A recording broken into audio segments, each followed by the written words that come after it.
3, 2, 1. What's up, ladies and gentlemen? Welcome to another episode of Small Talk on the Mats. My next guest today is an old friend of mine, actually. We went to high school together. He's a U.S. Navy veteran and a master barber. As I mentioned, we went to Cibola High School together, to be specific. So we had some good times back in the day. And we may or may not go over those stories here, but he's also a dedicated father and husband. We're going to unpack a lot on this episode, ladies and gentlemen. Today I present to you Daniel Gastelum. What's up, brother? What's up, bro? All right, cool, man. So as I mentioned before we rolled, I have questions here for you in a Q&A format, and I'm going to stay on topic. I categorized them so I don't bounce all over the place. So we'll break the ice with the first topic of your background and your early life. So you said you were born in Chicago but raised in Albuquerque. So how did those two places shape who you are today? I don't really remember much from Chicago. Okay. As far as growing up, I have very little memories of it. But I do go back to visit family every other year, So I just go back, and it's more family that I go for. And, the scene is nice, and hanging out with family, cousins in downtown, and just spending time in a different environment, I guess you could say. But yeah, that was just a place that it was just to see family, honestly. And then Albuquerque is pretty much where I was raised, so pretty much who I am today is probably because of Albuquerque. Because of Albuquerque. Yeah, all the memories I've had here is since I can remember. I mean, I was 8 when I moved here, and yeah, pretty much where I grew up into adulthood, teenager to adulthood. So I pretty much grew up here. Okay, cool. Yeah. So I've actually been to Chicago once. When I was living in St. Louis with my dad. Okay. And we went to a Chicago Cubs game, bro. Oh, okay. So that was pretty cool. I experienced a little. They got like their there's a big Mexican culture up there. Surprisingly, it's pretty diverse in Chicago, I feel like. Is it? Yeah, okay. There's a lot of maybe it was just the area we were in. Maybe because my dad. South side, or?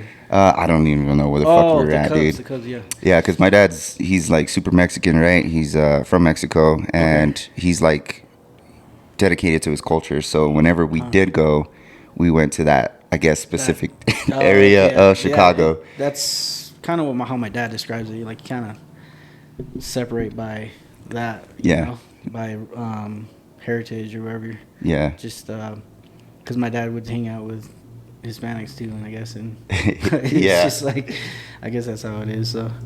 Gotcha. Okay, cool. So we'll jump into the next question here. So what first drew you to cutting hair back in college? And to caveat that, you said what?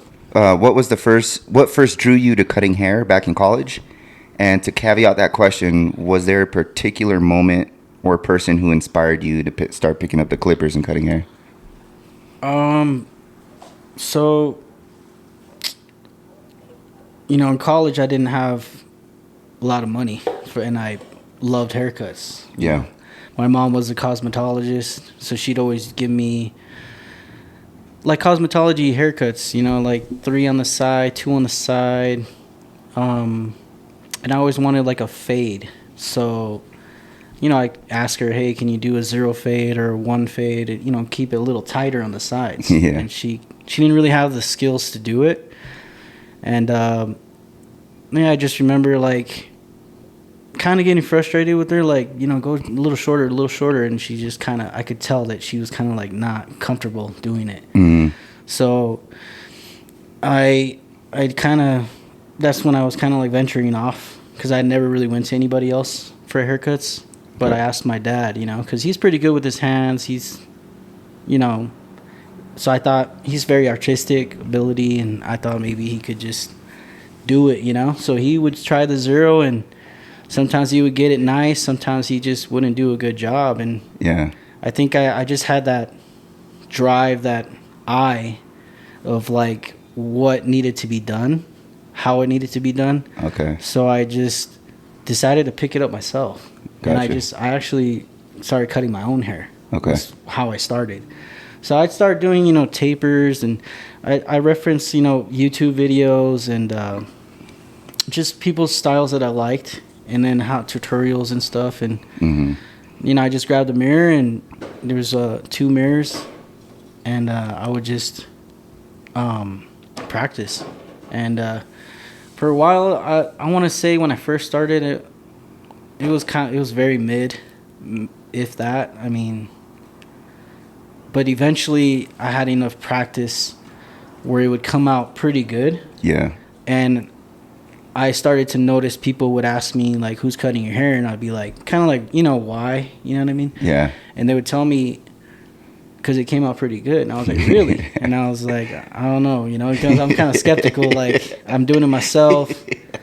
But then I would tell them, like, I did it myself, and they'd be shocked. So then I would be like, okay, maybe, I don't know, still, you know, and a little skeptical. But they were like, can you cut my hair? Yeah. That's what they would follow up with the question. And I would be like, yeah, I could probably cut your hair better than I can cut my own because I can see. Yeah. You know? So I started doing, like, my roommates' hairs, family, my dad, and I just started to pick it up. And it was a lot easier cutting people's hair than it was my own. I'm sure. You know? Yeah, and that's how I just picked it up. But in college, I was cutting my own hair. I mean, okay. I didn't have the money. You know, back then haircuts were 20 plus tip, you know, 25.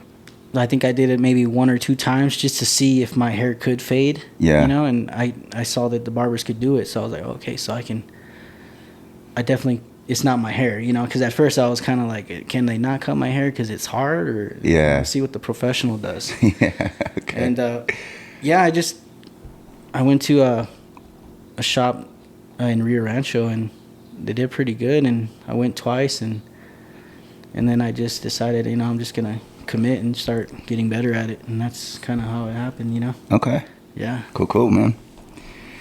Now, so you were 19 when you started cutting hair, right? Yeah, that's Okay. when I started picking up the clippers. Yeah. Okay, cool. So you started cutting hair at 19 while studying nursing at the time, and that's pretty much like a huge pivot, right? So what made you decide to trade nursing school in for barbering, and then we'll go here into the military as well? Okay, so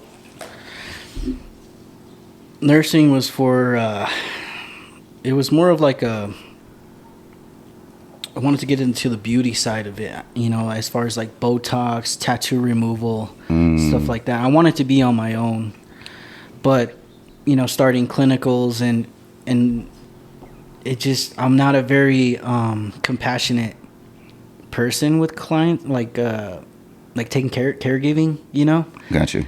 And, you know, when I would take clinicals and when I would, you know, take vitals and stuff, and I just kind of didn't care, you know, that much about like the health part of it, I guess. I wanted to do more of like make people feel better, like the Botox or, you know, like tattoo removal, because maybe they're insecure about tattoos that they got when they're young. You know, I wanted to do stuff that made people feel a little bit better. I don't know. I just wasn't interested that much in checking vitals, and I don't know. It just wasn't for me, I feel like, you know. So I feel like haircutting was more, could make people feel good, and it was like 30 minutes and boom, you know. Yeah. Changed man, you know what I mean? Yeah, for sure. So, but what was the so what made you decide to trade nursing school in for barbering and the military? So yeah, I went to so I actually went to military after nursing school. Okay. That's when I realized I wasn't going to be a nurse. Parents were pretty pissed when I dropped out, and they're like, what are you going to do with your life? And I'm like, I'm just going to travel the world, you know? So I traveled, you know, I joined the military, and it was like, I think it literally took like a month, like from talking to the recruiters to taking the ASVAB and the physical and MEPS and all that situation, and picking a job and deploying. It literally took me like, I want to say less than a month. That's pretty quick. Yeah, it's pretty fast. Quick, dude. Well, originally, because the job that I wanted, because I tested like the ASVAB, I tested like a 70 range, and I was hoping to get like an IT, just to stay in the AC and like kind of chill, you know. Yeah. I didn't want to have it like so hard in the military, but I ended up having it pretty. I don't know. Had to work outside, but there was a 9-month wait for IT, and back in 2015, it was kind of competitive. You know, people from the recession, everybody was trying to get work. You know, I was looking into trade schools. I was looking for something, like electrician, plumbing, and the schools were full. Or I was looking at different branches, and either they didn't accept tattoos, or it was a tattoo policy. It was hard to get in, and it was Marines, Air Force were hard. Navy was the only one that didn't have a tattoo policy. So I just, I ended up just picking the Navy, and it was fast to get in, and I mean, that was it. I just ventured off to the military. Gotcha, man. Yeah. Yeah, that's a journey in itself, I'm sure. Yeah. So we're actually going to jump into that. Okay. So the next topic is military experience. Yeah. So what was it like cutting hair in the barracks while serving in the Navy? And is there any memorable stories from those days? Cutting hair in the military. Yeah, everybody needed a haircut. I'm sure you know you have to be in regs, and hair couldn't touch the ears, and if it is, they're gonna shave your head. So either you're gonna be shaved head, or you're gonna have a nice haircut. Yeah. And, hey, I was the barber on the in the barracks, so either you go to me or you go to the next barber. Yeah. The NEX. It's usually like super cut style. Yeah. For haircuts, and so I got a lot of practice from that. I remember word spread out quick, you know. I mean, I'm cutting higher ranks, lower ranks. I mean, E6, E5, like chain of command, the whole chain of command, bro. Like I'm cutting their hair. Like, yeah, it was some pretty nice perks, and I mean, I was getting, on deployment, I was having to cut hair in the like the bathrooms and stuff. Yeah. Set up a chair. You know what? I can't remember. I think they did have an outlet in the bathroom. It had to have been, I just did a lot of practice with a lot of homies in the military, and it got to the point where I would be getting like 3 a day to. I remember I had 8. Damn. After a shift, bro. It was like 8 o'clock. I had 8 customers. Damn. And I'm like looking at the line of people, and I'm like, dude, like I just got off at 8. I'm pretty tired. I don't think I can get everybody. Like I kind of want to go to sleep. You know? Just chill. I ended up doing all 8, and now it was like 11 or 12, bro. And I was just tired. But that's when I knew that I probably need to be a barber. Yeah. It's probably my calling. So you make some good side cash during all that? Yeah, so I'd make the deployment money and barber money. Yeah. People were paying me on the little during deployment. They have these little like ship cards. And they would load them with money, and you could either spend it at like it's like a little shop. You can buy like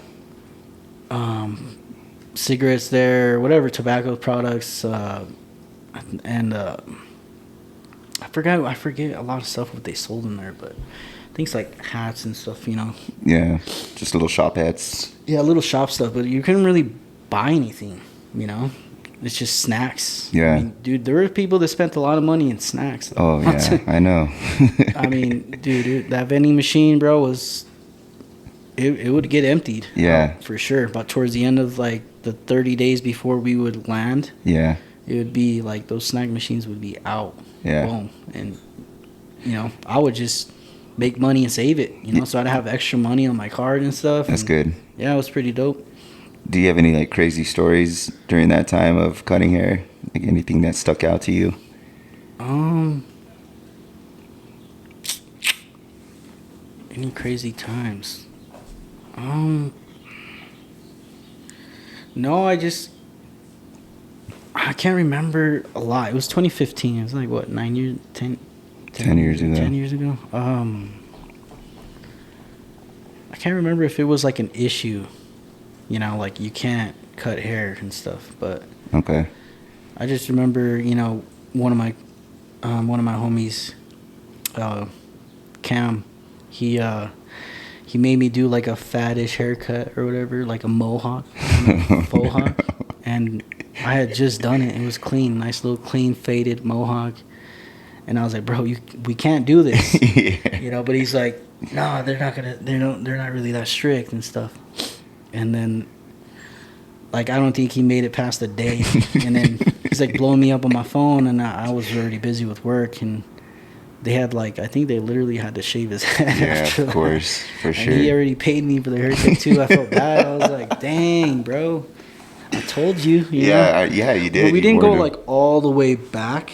We kind of went like to the occipital, kind of like midpoint of the rear head, you know. Yeah, And but nonetheless, out of regs. out of regs. Yeah. They totally caught on to it, and they're like, nah, can't do it. That's funny. Either have him fix it, or we're gonna shave it off. And he couldn't get to me on time. I think I was busy with something else. Yeah. Other than that, I don't really. Nothing that really stuck out. Not really. Nothing standing out right now. Alrighty. All right. So, how did your time in the military influence your discipline and approach to your craft as a barber? So yeah, once I left nursing school, you know, obviously I was kind of lost in life. Didn't have a lot of like ambition. So the military kind of just formed me back to like a hardworking person. You know, I think I took off like after I dropped out of the military. I think I dropped out of the nursing school. I think it was like about a year or so. I sold a car here and there, and then I had like money saved up. So I was kind of being a bum, you know what I mean? Just had like 15 grand cash, and I was just kind of like living on my own. Like I had a little rental house, and living with homies. They were paying me rent.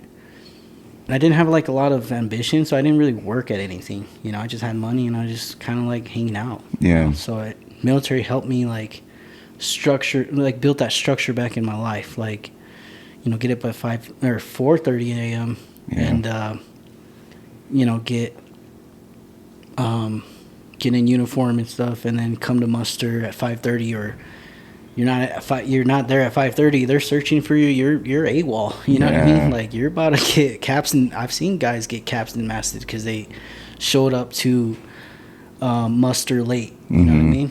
It could be 10 minutes, 5 minutes, 30. You know, it depends on your chain of command. But bro, like you're AWOL. Yeah, they don't like, fuck you're around. not shit. They don't mess around, dude. So I needed that structure in my life. You know, and you know, just. You know, like I didn't really want to do it myself. All right, well they're making me do it though. Yeah. You know, either they make me do it or I do it for myself. You know what I mean? So yeah. Eventually I started doing it for myself, and you know I would just show up whether I was hungover or not, bro. Like you had to be there. You know what I mean?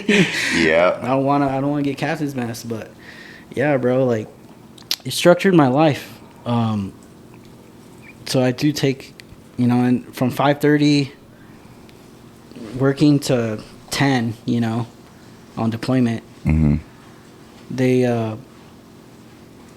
it made me like a pretty hard worker, bro. And I feel like I took that in life, like, you know, there's hard ways in life and easy ways in life, you know. So I feel like that was a hard way of life. Yeah. So now I work 9 to 5, and it's pretty easy for me. It's way easier than a 5:30 to 10, you know? Yeah, for sure. With, you know, we had 3 1-hour breaks, but still, bro, like, it's pretty late. Yeah. Hard work, you know? And, yeah, it just made life pretty easy. Yeah. Like, anything outside, like, any job is pretty kind of, I don't know, it's pretty easy. It just reinstilled that discipline in you. Yeah. Just restructured it for me, bro, and it's one thing good for that. Yeah. You know, I think everybody should probably that has no ambitions or doing college or just kind of lost, you know what I mean, they should do like 2 years, you know. I think so too. Just I do think 2 years. Just get your life straight, and be respectful of people and yeah, respect your chain of command, elders. That spend time. Life's pretty hard, and you yeah, gotta have structure in it. yeah. So I think a pretty controversial topic is that I think that all men should at least go through basic training in at some point in time, right? yeah, Like I guess the most common time would be post high school, but I think everybody in the United States, I think all men yeah, should go at least through basic training, if not serve like maybe a year or two or some shit like that, but at least basic training. yeah. No, 100%. Because I remember, if you're, let me just put this on silent. Mm-hmm. I remember. Yeah, I mean, there's countries that do that, right? Yeah. What is it? What countries do you know? I don't know let's see, I would say Japan Uh-huh. would be one. It's either Japan or China that does it, and then there's another like a Middle Eastern country that does it too. Yeah. I'm not too sure, but yeah, I know there's a few countries out there that do that. Yeah, I feel like I agree with it. I mean, it's pretty good. It's good for you, man. It's not like you're gonna do anything bad. Yeah. I mean, well, depends, I guess, on that topic. Yeah, I think it might even be Korea, one of the Koreas. I don't know. It's one of those Asian countries and one in Middle Eastern, but oh well, yeah. But yeah, I think we should do that in the United States, man. That would change a lot of things internally within the United States for sure. Yeah, I mean, I feel like it would. Like, a lot of people are just lost, Yeah, especially now. Yeah. I mean, college isn't, it's not for everybody either, So I think it should be an option. Yeah. Trade school, military, or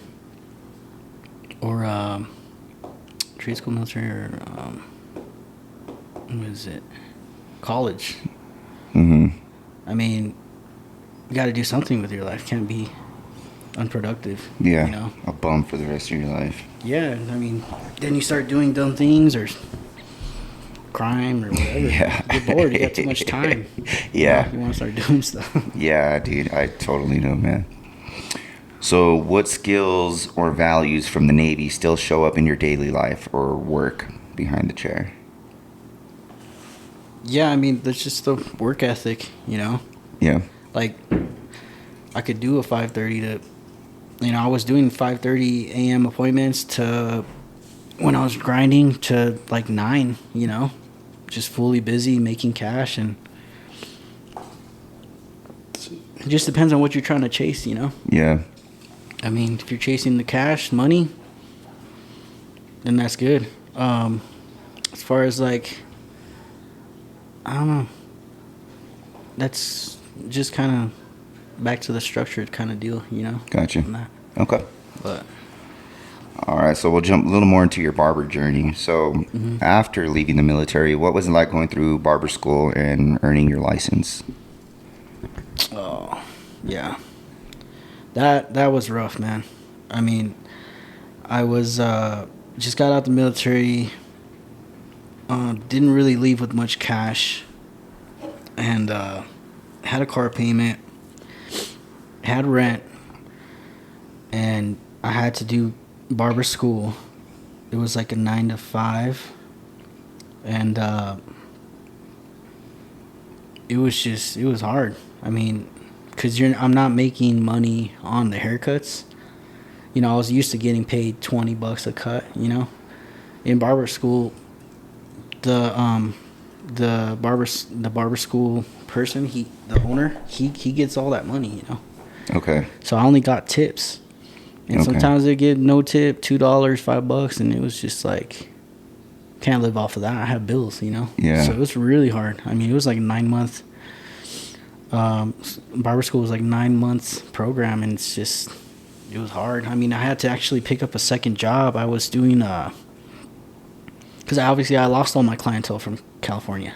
Okay. I was stationed in San Diego, so I lost all those people. So 3 to 8 clients a day to 0. I didn't have nobody back in Albuquerque. Yeah. So, I mean, I came back and I didn't have nobody. So, I had to develop clientele or fast or pay my bills, you know. So, I picked up a pizza delivery job. It was pretty good. I was making like 17 to 19 an hour or something like that. And it definitely got me through. But, like I said, I was barber school 9 to 5.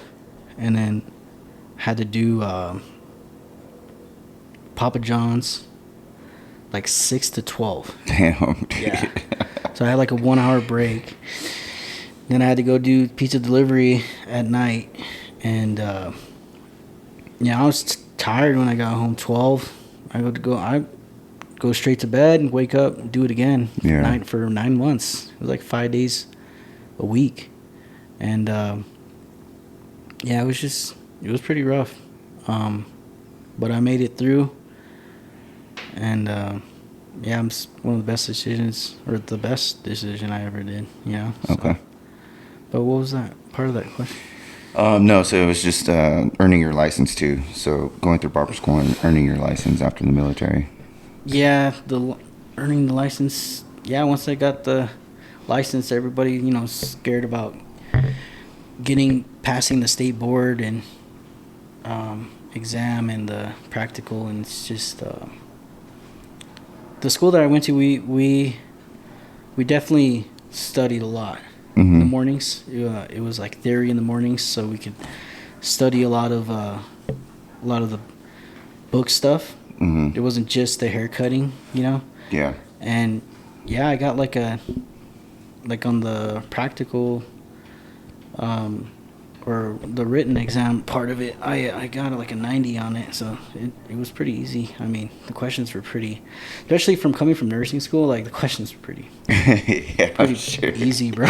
Like I was just like, but I did know a guy that failed it 8 times, and it's $200 every round. Damn. It's $200 to do it. He spent like $1,600 to pass. What the hell? Yeah, he was a good barber, but just couldn't do the paper stuff. He couldn't do the theory stuff or whatever. Yeah. He just couldn't get it down. Damn, that's crazy, dude. $200. Dude, yeah, but he's really good with the clippers and stuff. Yeah, but he's dedicated to go that much, man. I mean, his parents were barbers and stuff too, and yeah, dude. So I was like, oh man. So luckily it was a breeze for me. I mean, it was just paid attention in class and work, you know. Yeah. Okay. I just got what I needed to be done, and yeah, come time it was definitely prepared for the test. That's crazy, dude. Yeah.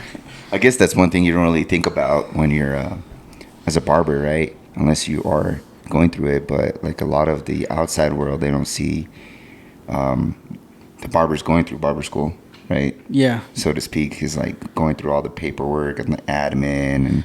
Yeah, I mean it takes 1,200 hours to be a barber. That's great. I didn't know that. 1,200. That's crazy.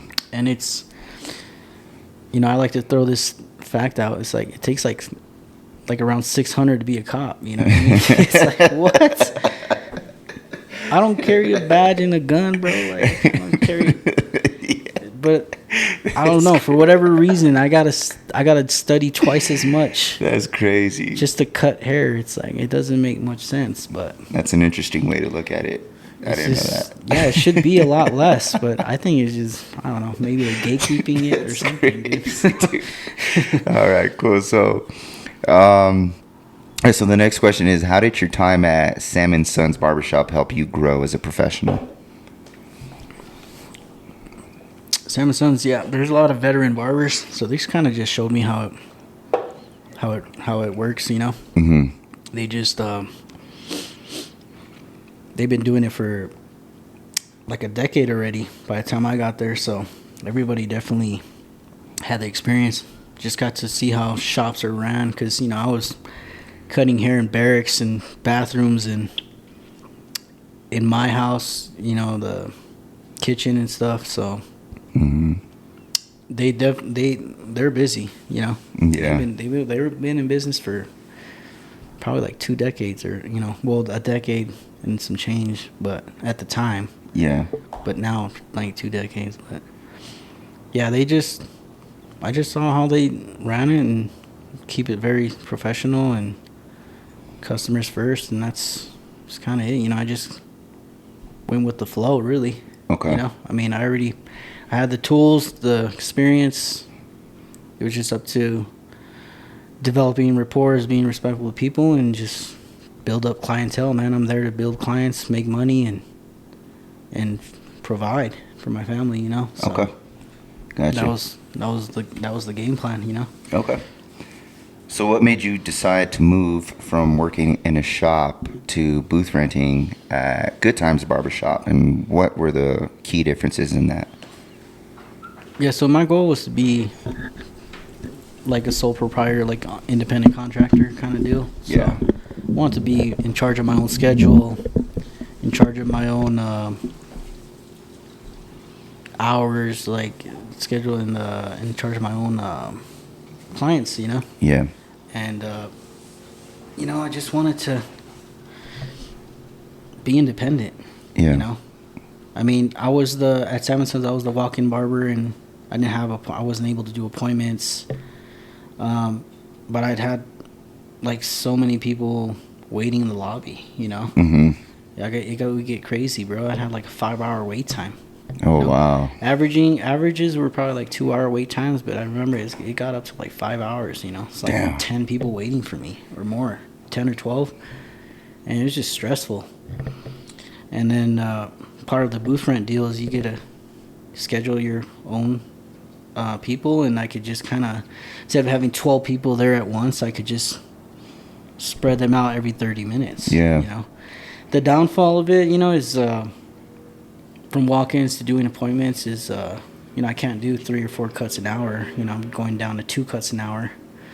So you lose, you know, a little bit of cash, but at least you're not stressed. Right. Yeah.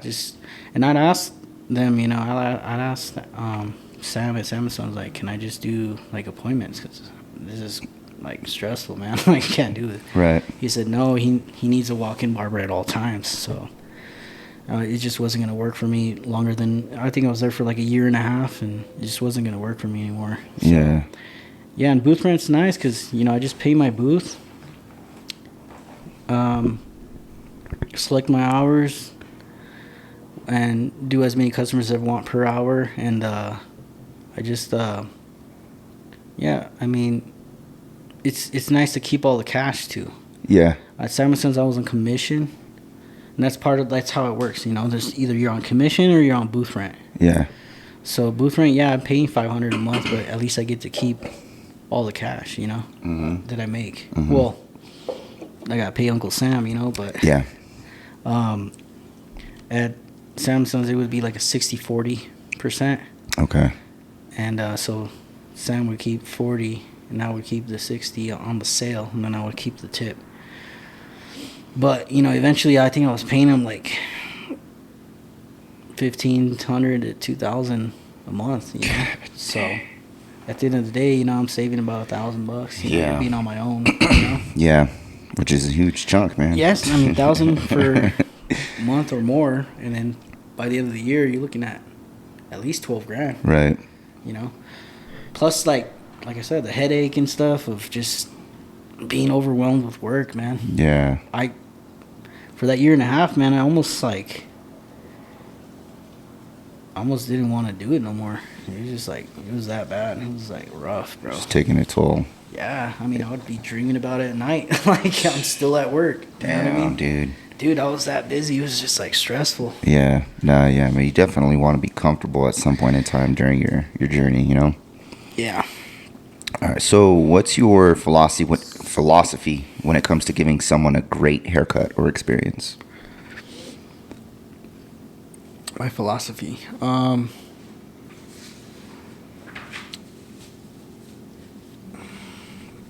You know, I like to make people feel comfortable too, you know. If they don't want to talk, I don't talk, you know. If they just want be silent the whole time, giving me yes or no answers, I'll pick up on the vibe. I want them to be comfortable, you know. Yeah. And if they want to talk, I'll talk. We can talk about anything. Sometimes they want to talk, or sometimes they want to just listen to me talk. You know, you gotta just kind of pick up on those social cues, I guess. You know, just know, just kind of like what's going on. You know? And Sometimes it's the rapport. Sometimes maybe it's just the haircut, you know? Yeah. Sometimes people, you know, I got customers, you know, don't really talk, don't really know a lot about them. I got other customers I know like their whole life. What's going on every day, you know, or every other day, you know? Yeah. Or they're checking on me, checking on them, you know. It's just, you know, I don't expect every person to be like that. Right. You know? I give everybody just space or no space, you know, it just depends, bro. Okay. I mean, yeah, it's pretty much. Okay.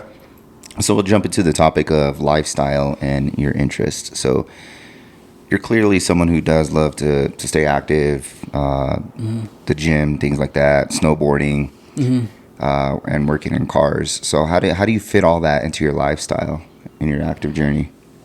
Yeah, I was just thinking about this. Life's like it's a balance.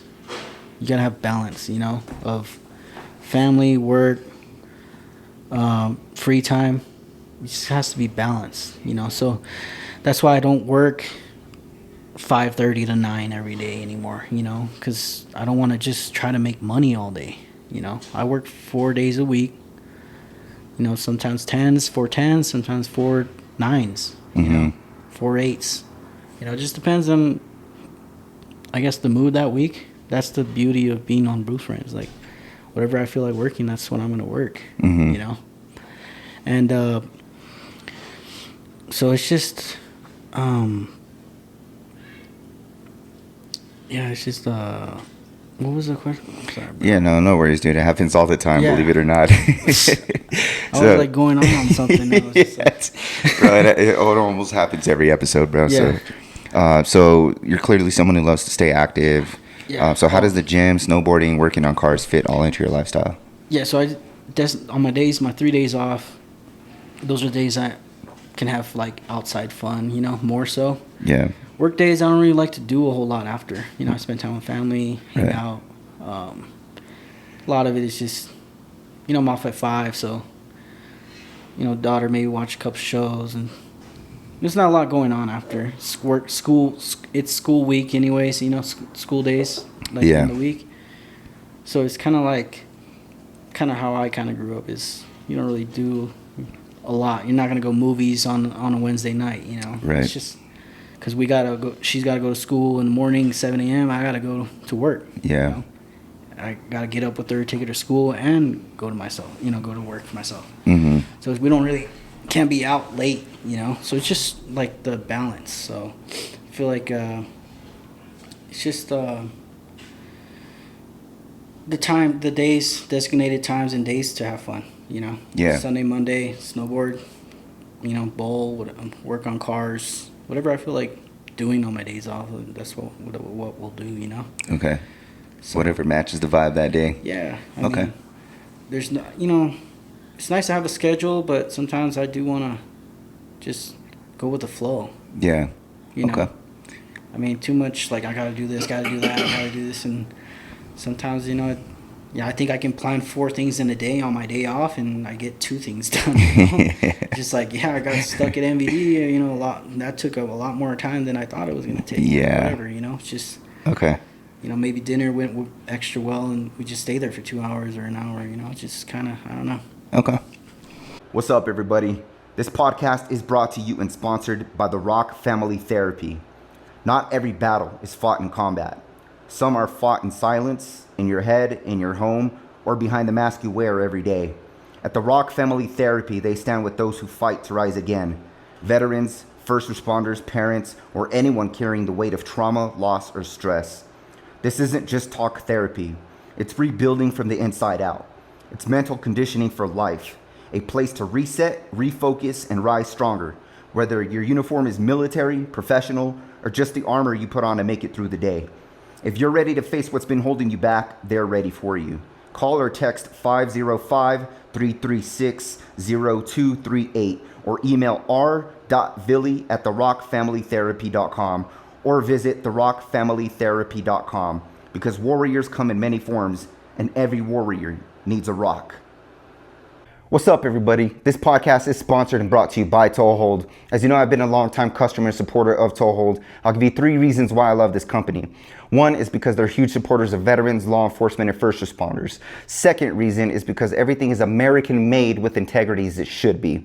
And 3rd reason is because they have the best customer service that you'll ever receive with timely responses. Now, their main focus is flip-flops that'll last you a lifetime, but they also sell caps, shirts, rash guards, wallets, you name it. One of my favorite ethically sourced exotic leathers here is Murder Hippo flip-flops. We got stingray, elephant, crocodile, and if you don't want an exotic leather, you got different options on vegetable tan leather with stamps and colors. And going to the wallets here, we got zebra, we got stingray, we got John Wayne style minimalist wallet, and then going to the key fobs. So guys, go show your support. You have so many options with different exotic leathers. Go show your support for AG and Toehold. Tell them I sent you. Thank you. Peace out. Cool. So do you find any parallels between working on cars and cutting hair, for example? Like precision, creativity, patience? Yeah, you could say that. I mean, other than using your hands, I like to keep my hands busy, right? Like just working. Haircuts would be like my style of haircut and the way I like to fade. I'm sure you've noticed differences of the way I fade and the way, other barbers in the same shop fade, right? Yeah. So it's just, that's the way I like to do fades, Same with cars, I like to do certain builds, whether it's wire tucks, make the engine bay nice and clean, welding all the holes and bolt holes that I'm not using, and just have it nice and clean. Yeah. Look to it.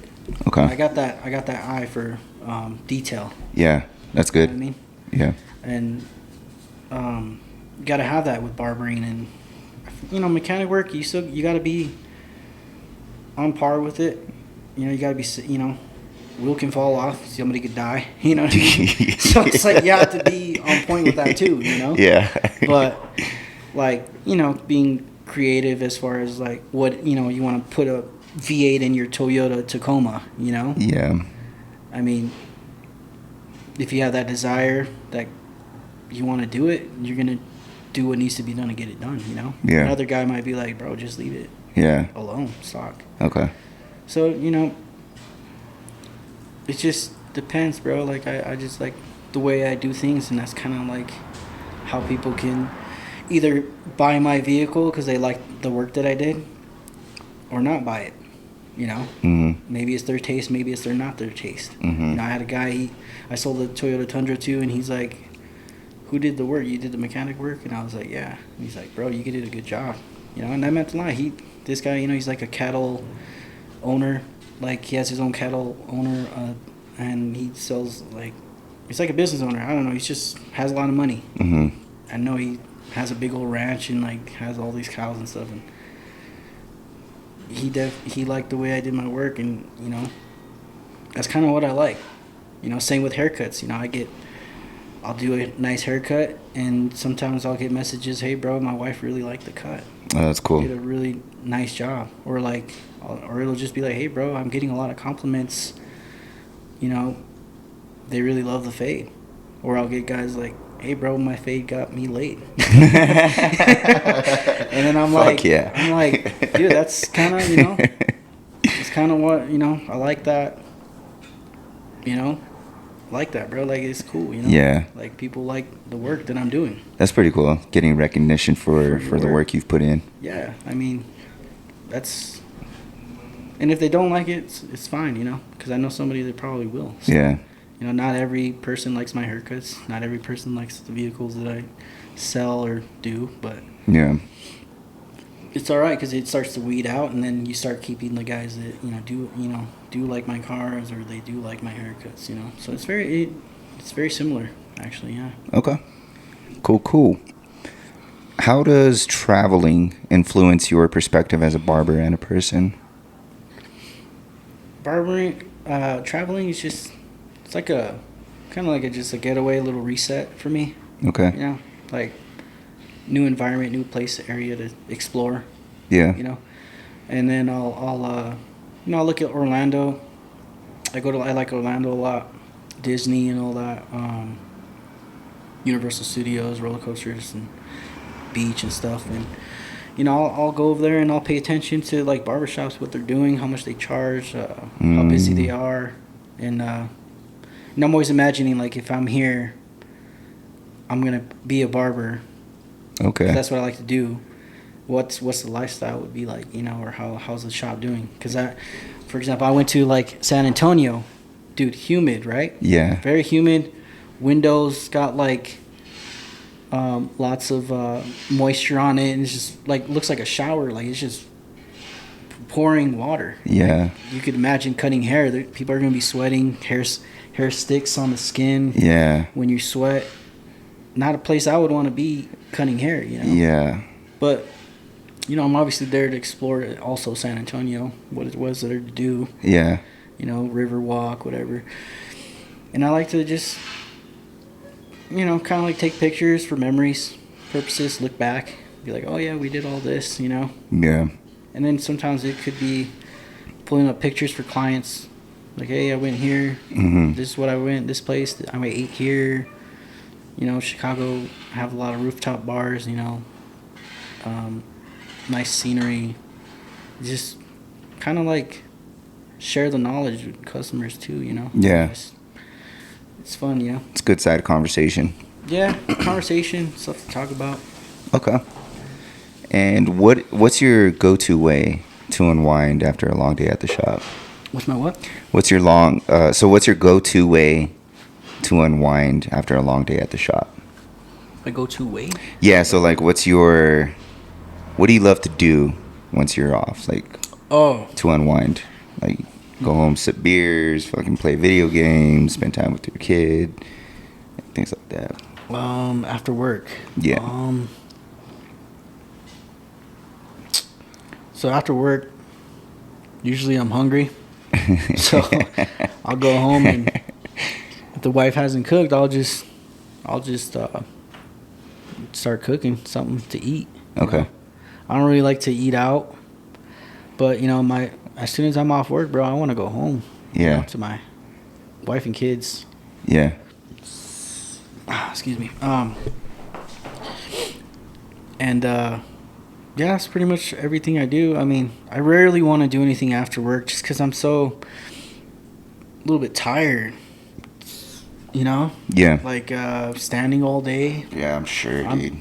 I'm sure you see my schedule. Like everything's filled up, so I'm on my feet 8 hours. Yeah. Don't really schedule myself a lunch break or anything, because I just there to work, Yeah.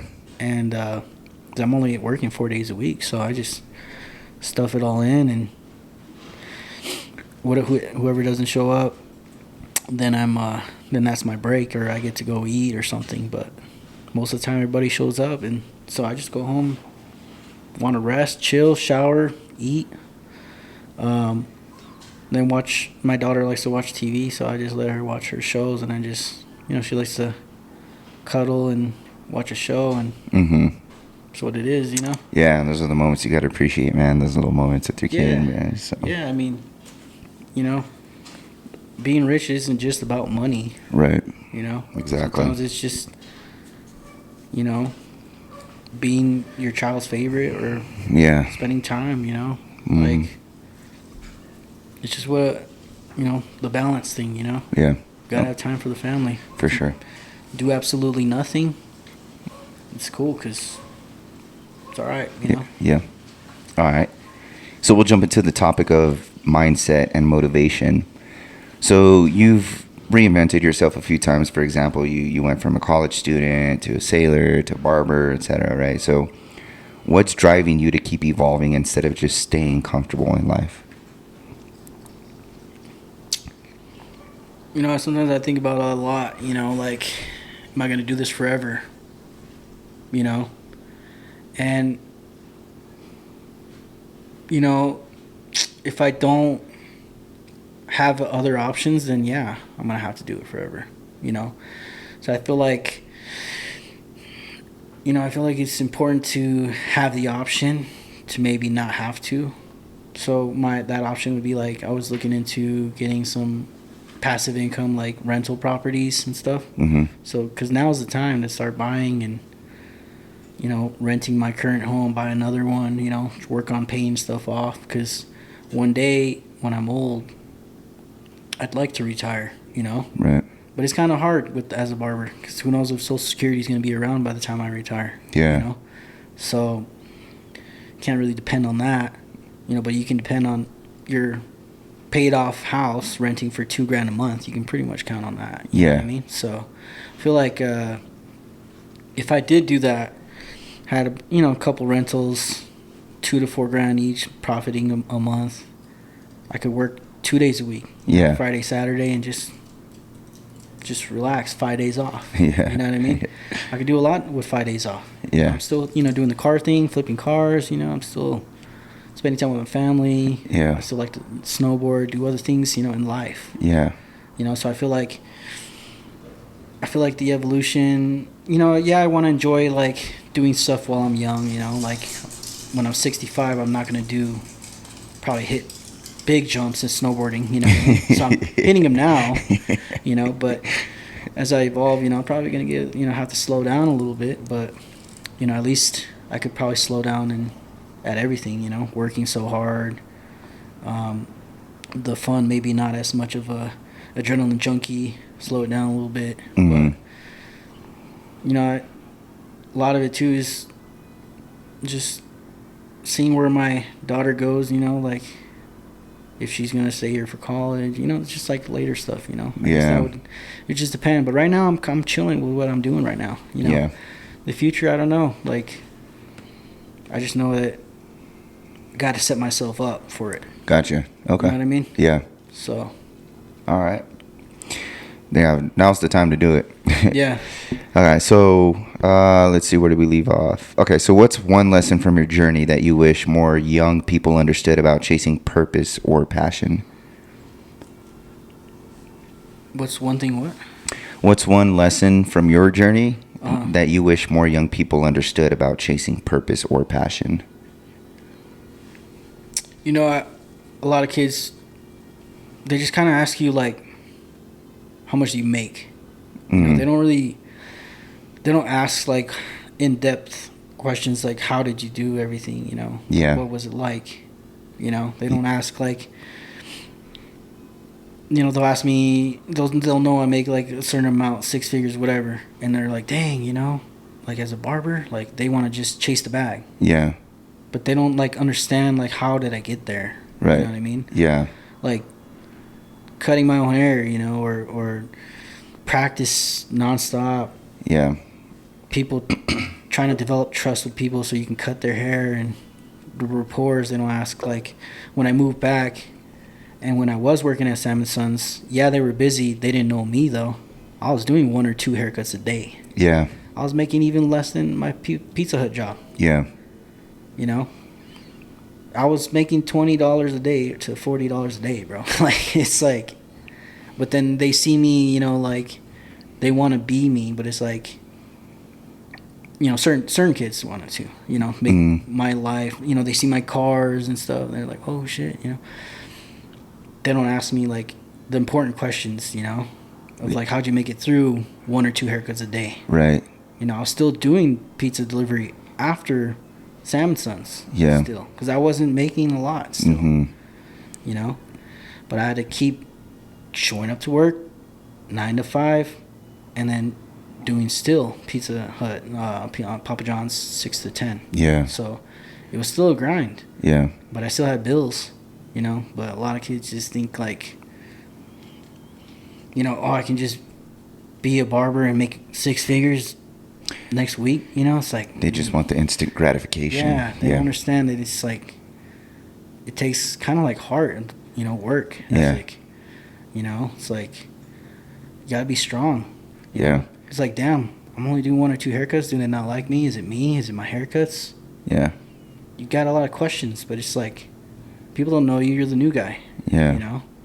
You don't have credibility yet. They don't know you. Yeah. But, the young kids just need to pay attention more to how do you get there, I just, Yeah. It's all the struggle, man. They need to know the struggle. They need to understand. Yeah. They need to know what to expect. Yeah. If I tell them, yeah, I make 6 figures and drive a nice truck, supercharged, blah, blah, blah, and then they're just like, oh, I'm going to go be barber, and then do it. And then they go be a barber, and they're not showing up to work because let's say they want to do booth rent. Mm-hmm. You have to be disciplined still, bro. Yeah. Like, think about it. You have all the freedom in the world. You don't have to show up to work. Yeah. You can cancel your whole week. You can go to Orlando.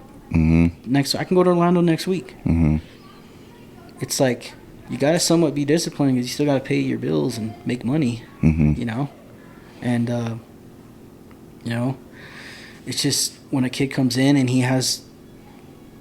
doesn't understand that, you know, he's going to probably work 2 days a week.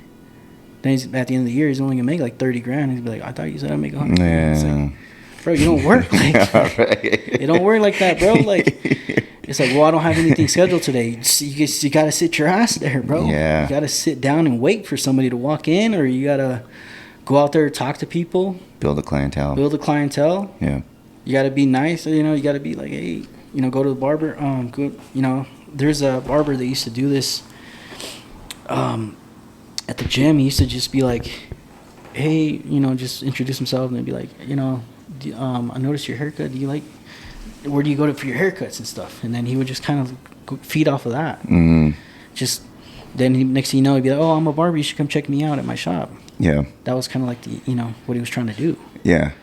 Because you got to be hungry. You got to go get the clients. Yeah. Exactly. You know, sometimes there's nobody to walk in. Yeah.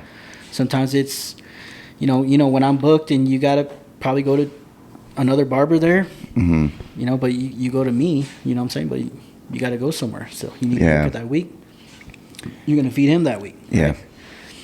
But it's like, it's not really like his permanent customer. You know what I mean? Yeah. It's a lot of that. Like, it's just, like, it's rough. Yeah. It's hard. Yeah. It's not easy. Yeah. Yeah, I think a lot of kids now too. You know, not to go too deep down the rabbit hole, but I think technology, although it does have its benefits, I think that's fucking up a lot of kids' brains now. Yeah, dude. Like, they're just like, you know, I could post all my nice stuff, do all these things, and all he's got to do is be a barber. Yeah, exactly. I'm gonna just go do it, Yeah. and then I'll have this. Yeah. Like, yo, bro, you don't know my schedule. You don't know how I got here. You don't know how I advertise myself. Maybe you don't even have the skill set to be it Mm-hmm. as good as me. Maybe you're not a very likable person. There's a lot to it. There's a lot of stuff that people don't see behind the scenes. You don't see it, you know? Mm-hmm. And maybe they never got it. Yeah. You know? Maybe they never will. Maybe they never will. Maybe it's better if they're just, you know, be an electrician or do something else behind, you know, trade, or you're not dogging electricians, you know, but I'm just saying, like, maybe something else works better for them. Right, yeah. Because even as the electrician, yeah, you can make 6 figures, or you can own your own shop and make millions, Mm-hmm. you know? But then you're going to be like, oh, an electrician makes millions and has his own shop and they can just do... No, it doesn't work like that. No, man, yeah. You know what I mean? Yeah. Okay. So what does success look to you now, and how has that definition changed over time to you? Success. I feel like success back then for me was like just hard work, you know, like Mexican mentality, just provide, like just work hard, make money. That's it. Mm-hmm. You're successful after that. Like, work tons of overtime, make money, and just make a lot of money. It's just, that's what I used to think success was. But now it's like that balance in life, like making money. I make my good money. Now I got time to hang out with family and stuff that matters, you know? Mm-hmm. And because at the end of the day, money just depreciates, you know? Right. Unless you invest it, it's not really designed to save. You know, it just keeps depreciating value. Mm-hmm. It's what is it, like 3% a year, 3 to 7% depreciation a year? Yeah. It's like, you know, you obviously made it, now enjoy it, right? Yeah. Or invest it. Yeah. You know, either enjoy it or invest it. So it's like, I feel like you got to know your your balance of life. You know, make this money, have this amount of free time now, and then it's just like now you have time to enjoy, you know, snowboard, hang out with my daughter, you know, take her to places, buy her gifts, you know, travel. You know, that's successful to me, you know. Yeah. You know, I don't want to work 6 days a week, 7 days a week, bro. Mm-hmm. Yeah, I'll make more, but it's like, what am I doing with that money? Yeah. You know? Yeah, if I didn't do anything with that money, then I just wasted my time. Yeah. Because, you know, let's say you saved $100K. Next year, you didn't spend it, you just lost $3,000. You know? By the depreciation of it. Yeah. You know? So it's like, you know, you don't do nothing the next year, you lost another $3,000 on it. You know, it's just like, what was the purpose of working so hard for it? Yeah. Okay. You know what I mean? That's a good way to look at it, man. Yeah, I mean, just balance. Like, you gotta have balance. You can have good structure in life. You know, I think that's successful. Okay. You know, everybody measures success by owning the biggest truck or biggest house. It's like, it's just a house, just a truck, bro. Mm-hmm. You know what I mean? Yeah. It's just a place to live and an A to B vehicle. Yeah. You know, get from A to B. Exactly. Why, you know, you gotta have the Lambo like that bad? You're gonna sacrifice time with your 5-year-old? Right. It's like, no, man, just get a nice little whip and spend time with your 5-year-old. You know what I mean? Because she's gonna remember that. Yeah. She's not gonna remember. You know, she might say, "Oh, Dad's got a cool car," but it's like, it's whatever, you know. Yeah. So. Okay. Yeah. All right, cool. So we've reached the last topic, bro. We got 3 questions on this last one. So it's the topic of community and your legacy. So how important is building relationships and community in the barber world? It's pretty important, bro. I feel like, because, you know, I run through people, you know, Albuquerque's small, you know, and you know, how many times have you seen this small world, you know, oh, you know, so-and-so, this person. Bro, if I got a bad rap as a barber, you know, it's like, people don't even have to meet you almost. They just don't like you right away. So you got to be very careful. In a small town, I feel like, and you got to be, you know, carry yourself in a respectful way, you know, towards others, just because, you know, I know, you know, 500 customers right now. I probably cut thousands, and everybody in there, you know, 500 to 1,000 customers. Every other barber in the shop, you know, you're around a lot of people, so you got to be like kind of on point, you know. Yeah. You're always around people, Mm-hmm. you know, and you know, it affects me because it's like, oh, why do you care what people think? It's like, because that's my business, you know. Yeah. Kind of does matter. It does. Yeah. You know what I mean? You can't just try to get myself canceled. You know what I mean? Like that one. What was it?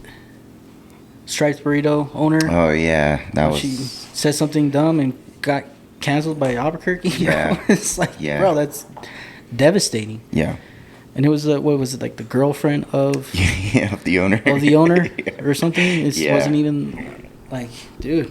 Yeah, that's crazy. That's what I'm saying. Like, if somebody in the barbershop says something dumb online, that shop's, you know, if enough people see it, yeah, shit's gonna spread like a wildfire. It could be canceled. Yeah. You know what I mean? So it's gotta be kind of have that respect. You know what I mean? Can't go too crazy.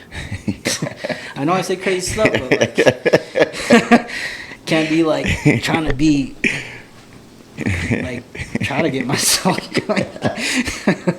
You know what I mean? Yeah. All right. All right, cool. So what impact do you hope to have on your clients beyond just giving them a clean cut?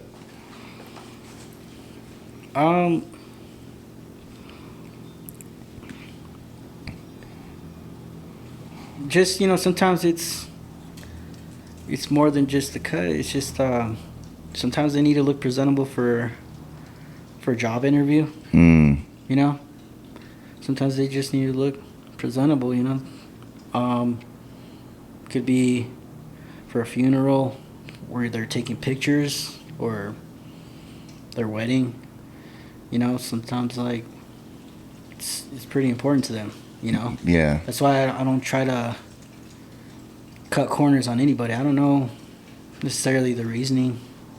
It could be important, could not. You know what I mean? Either way, I'm gonna try and do the best that I can do. Yeah. And then in hopes they'll come back. You know? So you gotta have that incoming business back. You know. Yeah. So. That's crazy. I never thought about that. Well, why would I? But I never thought about like people specifically going there, because obviously you got to go in for a haircut every now and then, right? But I never think about, or I've never thought about people going in there specifically for a reason, like what you just mentioned, like maybe they have a job interview or a funeral to go to or a wedding podcast, or something like that. They want to look fresh on the internet to see forever. Yeah, exactly. Yeah, I never thought about that shit. That's crazy. But yeah, that's right. That's a good point to bring up. Yeah, so you don't know their reasoning for it, man. So it's like, or maybe they just want a compliment from their wife or whatever, man. Mm-hmm. Give them a fresh cut. Yeah. You know? All right, man. Cool. It's up to them after that, what they do. You know what I mean? Like the homie that got laid from it. It's like, it's in your hands now, buddy. You look how you're supposed to. That's it. Fuck yeah, dude. All right, cool, man. Last but not least, it's two-part question. So where do you see yourself and your career 5 years from now? And what do you, so opening your own shop, mentoring, traveling, or something else in the looks of that? That's a question, I always like to ask myself, you know. Where's my future going with that, you know? Yeah. I'm not, it's an option, you know. I keep the options open, like, you know, I'm always looking, like, places. Oh, could I open up a shop here? You know, maybe ask how much would it be to cost for monthly, you know. Mm-hmm. I haven't, like, pulled the trigger on it yet. I'm chilling where I'm at, you know. Like, I have that nice balance of life, you know. Opening up a shop, you know, I gotta be there 5 days a week now, you know, open and close. First one there, open up shop, close it, you know, make sure everything's running how it should. Watching the people that I hire, who's responsible, who's not, you know, just kind of like babysitting, and then making sure, you know, everything runs right. Whether it's the heater, the AC working, the toilets are flushing, you know, just like it's like having another home. Mm-hmm. So it's like, am I ready for that? Sometimes I am, sometimes I'm not. You know, sometimes I'm like, I'm chill right now. Mm-hmm. Life's good. Mm-hmm. You know, I'm not tied down necessarily to like running a business, you know. So we'll see. It's just right now, probably not, you know. But every now and then I'm thinking about it. Yeah. You know. And just continue my life, like traveling. You know, I might like to do some more like haircut shows or go to haircut events. Yeah. Because it's a good tax write-off. Okay. You could just say you went to a show in Vegas and then got to hang out, but, you know, you got to be there for the show, you know. But buy products there or whatever, network. Yeah. You know, I could do that more, you know. But right now I'm chilling, bro. I'm good. Okay. For right now. Cool, man. So that being my last question, as I mentioned before we started rolling now, is the opportunity. Is there something that we didn't mention or talk about that you would like to bring up, or maybe throw something out there?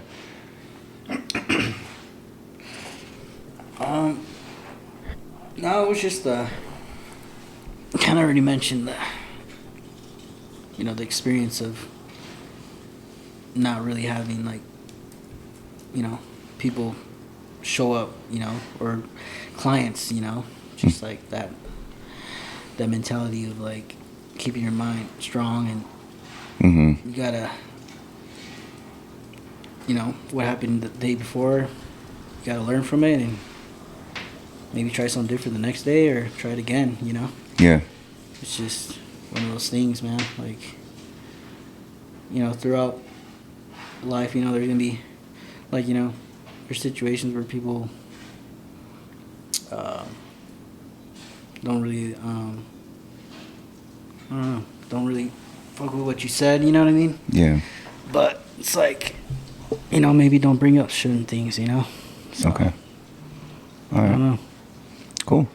So I'm sorry, before I jump to that, any shout outs or plugs you want to throw out there to the audience? Shout outs like... Yeah, to like your wife, your kid, where you work, whoever. Yeah, just shout out to just the people I love, you know. My wife, daughter, family, mom and dad, cousins, Chicago. Shout out to pretty much family, bro. Like, and then barbershop too, they're cool. All right, my customers. Yeah. Oh yeah, my customers especially, bro. Yeah. For coming through, you know. Okay. Giving me the life that I'm living now, you know. Gotcha. All right. And last but not least, tell the audience where they can follow you on social media. I'm my Instagram's Barber Danny G 1991. So let me double check that. And then yeah, Facebook. Well, I don't know about Facebook. That's more of on a personal level, huh? I guess everybody has different reasons for I'm personally more of an Instagram user than Facebook, but yeah, Barber Danny G 711. okay. All right. Cool, man. So that was an interesting session, bro. Yeah. I want to thank you for joining me and giving me the honor to have you on the podcast, man. Yeah. Thanks for having me on, bro. Yeah, of course, bro. It's my pleasure. So you guys heard it. Hope you guys enjoyed this episode. And until next time, we'll catch you on another episode of Small Talk on the Mats. Peace out, guys. Later. Later.